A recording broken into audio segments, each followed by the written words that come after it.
Hello' everyone, কি খবৰ? আশা কৰোঁ সকলোৱে ভাল আৰু মোৰ ভাল আপোনালোকৰ আশীৰ্বাদত। কমেণ্ট কৰি জনাব কোন কোন জেগাৰ পৰা মোৰ ভিডিঅ'বোৰ চাই আছে আপোনালোকে। আৰু থেংক ইউ সকলোকে ইমানবোৰ মৰম দিয়াৰ বাবে মোৰ ভিডিঅ'বোৰত। আপোনালোকে এনেকৈ মৰম চৰম দি থাকিলে ভিডিঅ' বনাবলৈ মোৰ ভাল লাগে। আৰু আগলৈও আশা কৰোঁ আপোনালোকে আগলৈও মোৰ ভিডিঅ'বোৰ এনেকৈ লাইক কমেণ্ট কৰি থাকিব। বাকী এইবাৰ আছাম পুলিচৰ বাবে কোনে কোনে দিম বুলি ভাবিছে ইণ্টাৰভিউ, কোনে কোনে এপ্লাই কৰিছে মোক কমেণ্ট কৰি এবাৰ জনাব। আৰু আপোনালোকৰ প্ৰেক্টিচ কেনেকুৱা চলিছে জনাব। যিহেতু বহুত বৰষুণ পৰিছে, আমাৰ ফালেতো পূৰা বৰষুণ পৰি আছে। জাষ্ট আজি অলপ ৰ'দ দিছে, এদিন ৰ'দ দিয়ে আকৌ বৰষুণে পৰে। যিহেতু বৰষুণ চৰষুণ পৰি থকা ছিজন, যিহেতু বৰষুণৰে ছিজন, বৰষুণ পৰিবই, সেইবুলি আপোনালোকে প্ৰেক্টিচ এৰি নিদিব।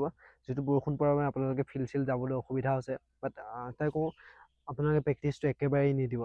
এনেকৈ মনতে ভাবি নাথাকিব যে যেতিয়া ইণ্টাৰভিউ আহিব তেতিয়াহে দিম ভাবি নাথাকিব। প্ৰেক্টিচ আপোনালোকে কৰিব। বৰষুণ পৰিছে যদি আপোনালোকে ৰিটেনৰ বাবে প্ৰেক্টিচ কৰিব, কাৰণ ৰিটেনটোতো বাহিৰত ওলাব নালাগে ন।